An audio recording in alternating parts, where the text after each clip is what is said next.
రాష్ట్రంలోనే నిడదవోలును ఆదర్శ నియోజకవర్గంగా అగ్రగామి పట్టణంగా తీర్చిదిద్దామన్నారు మంత్రి కందుల దుర్గేష్. నిడదవోలు పురపాలక సంఘం ఏర్పాటై 60 ఏళ్లు పూర్తయిన సందర్భంగా నిర్వహించిన వేడుకలకు మంత్రి నిమ్మల రామానాయుడు ముఖ్య అతిథిగా హాజరయ్యారు. మంత్రి కందుల దుర్గేష్ ఘన స్వాగతం పలికారు. తర్వాత పలు అభివృద్ధి పనులకు మంత్రి దుర్గేష్తో కలిసి నిమ్మల శంకుస్థాపన చేశారు. కూటమి ప్రభుత్వ హయాంలో నిడదవోలుకు సమగ్ర స్వరూపం తీసుకొస్తామన్నారు కందుల దుర్గేష్. ఇక కందుల దుర్గేష్ పట్టుదలతో జలజీవన్ మిషన్ ద్వారా గోదావరి జలాలు శుద్ధి చేసి నిడదవోలు పట్టణానికి మంచినీరు అందించేందుకు నిరంతరం కృషి చేస్తున్నారని తెలిపారు మంత్రి నిమ్మల.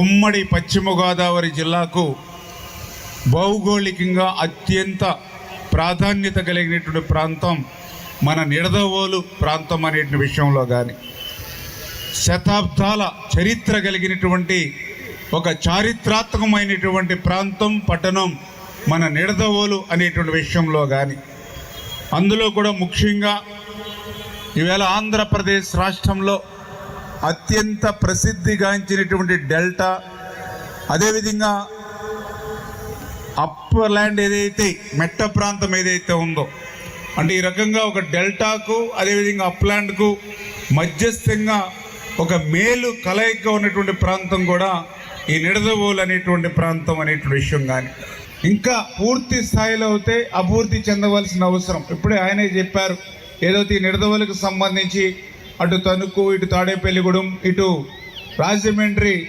20-30 కిలోమీటర్ల దూరంలో ఉండడం వల్ల కొంతమేర నిడదవోలు అనుకున్నటువంటి స్థాయిలో ముందుకు వెళ్ళలేనటువంటి స్థితిలో మళ్ళీ ఈరోజు కూటమి ప్రభుత్వం వచ్చిన తర్వాత మళ్ళీ ఈరోజు దుర్గేష్ గారి సారథ్యంలో ఈ నిడదవోలు మళ్ళీ అభివృద్ధిలో 10 అడుగులు ముందుకేసేటువంటి విధంగా ఈ యొక్క 16 నెలల కాలంలోనే అనేకమైనటువంటి పనుల్లో ముందుకు దూసుకెళ్తున్నటువంటి విషయాన్ని కూడా ఈ సందర్భంగా ఖచ్చితంగా మనందరం కూడా గుర్తుపెట్టుకోవాల్సిన అవసరం ఉంది.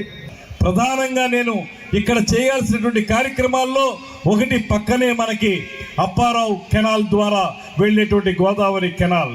ఆ గోదావరి కెనాల్లో వెళ్ళేటువంటి గోదావరి నీరు పక్కన ఉన్నటువంటి పట్టణానికి మంచినీరు అందించలేకపోతుంది. అందుకే అక్కడ ఏ కార్యక్రమం అయితే మన ముఖ్యమంత్రి చంద్రబాబు నాయుడు గారు, ఉప ముఖ్యమంత్రి పవన్ కళ్యాణ్ గారు ప్రతిష్టాత్మకంగా తీసుకున్నారో ఆ అమృత్ పథకం ద్వారా మన పట్టణానికి త్వరలోనే మంచినీరు, గోదావరి నీరు అందించేటువంటి కార్యక్రమాన్ని చేపట్టబోతున్నాం అనేటువంటి మాటను కూడా మీకు మనవి చేస్తూ, అదేవిధంగా హాస్పిటల్ని 100-బెడెడ్ హాస్పిటల్ చేయటం, అదేవిధంగా ఇక్కడ మనకి ఒక స్టేడియం, మినీ స్టేడియంని ఏర్పాటు చేసుకోవటం, దాంతోపాటు చిన్నకాశీ